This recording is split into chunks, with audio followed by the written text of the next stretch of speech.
All right, today we're going to dive into the life of one of India's most talked about political figures, Rahul Gandhi. We're looking at his story through the lens of a biography that really focuses on three key things: his incredible legacy, his personal struggles, and his path into public service.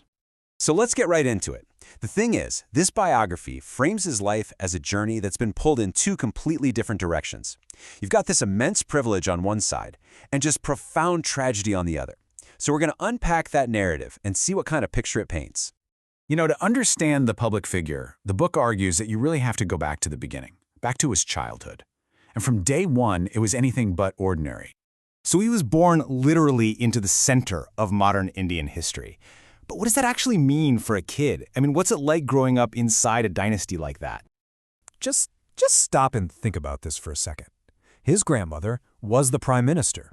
His father, a pilot, also became prime minister, and his mother would become a hugely important political leader herself.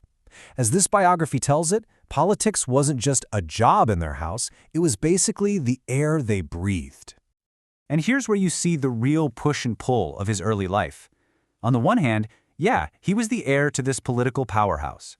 But on the other hand, the biography says his parents really tried to give him a normal childhood, one that was filled with sports and schoolwork and just family time, as far away from the political spotlight as they could manage.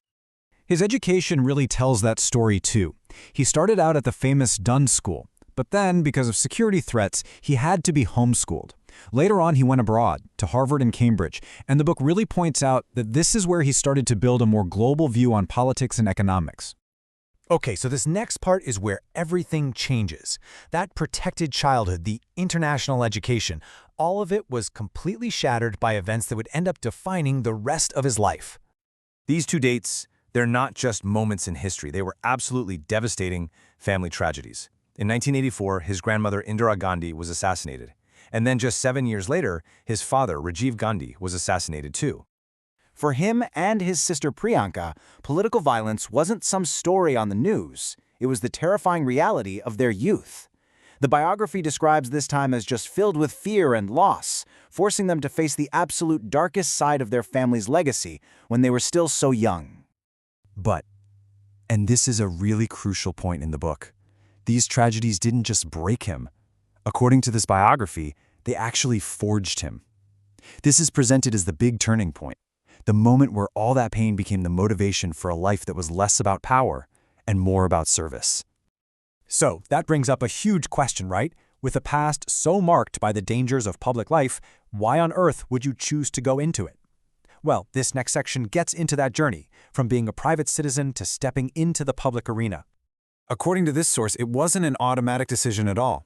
At first, he actually stayed away from politics, working at a consulting firm, in the private sector. But over time, he started to see things differently. He began to feel that the family legacy wasn't just about power, but about a deep responsibility to serve. And that's what led him to finally enter politics back in 2004. So, what's the philosophy that this biography says is driving his political work today? Let's take a look at the core message it's trying to get across. It really boils down to this one core idea: a deep, fundamental belief in connecting directly with people. His approach, as it's framed here, isn't about the game of winning and losing power. It's about trying to understand what people are going through, their pain, and standing right there with them. And the biography points to this philosophy in action with moments like these. Things like sitting with farmers right there in their fields, or having real, direct conversations with students and young people, or spending time with children living in poverty. These are the kinds of examples the book uses to define his work. And this is how it all connects back to that bigger family legacy. The book positions him as someone carrying the torch for those core Nehru-Gandhi ideals, a commitment to democracy, to a unified India, and to the idea that the country's greatest strength is found in its diversity. So in the end, the story this biography tells is really a lesson in resilience. It's about the idea that even after facing incredible hardship, it's still possible to choose a path of humanity, service, and truth. And that really leaves us with a final thought to chew on. This story frames a whole political journey as something born from personal courage and a real commitment to service. And it makes you think, doesn't it? No matter what you do in life, what do those two words, service and courage, actually mean to you?